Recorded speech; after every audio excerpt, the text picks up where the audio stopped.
Nga telefonon. Oslo, zotri Zet, si ju duken protestat në Shqipëri? Unë mendoj që janë protesta shumë të gabume dhe shumë dëmshme për Shqipërinë edhe për të ardhmen e shqiptarëve. Po?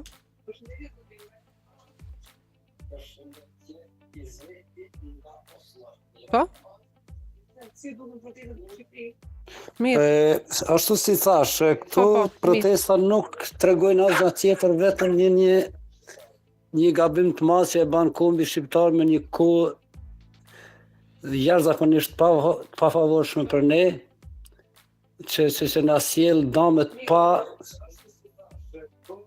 na sjell damet pa parashikume dhe është e çuditshme se si populli nuk e kupton ku gazetat shkruajnë në Greqi, ndërsa shqiptarët nga Kosova shkojnë për krahë të këtyre protesta, është e pashpjegume.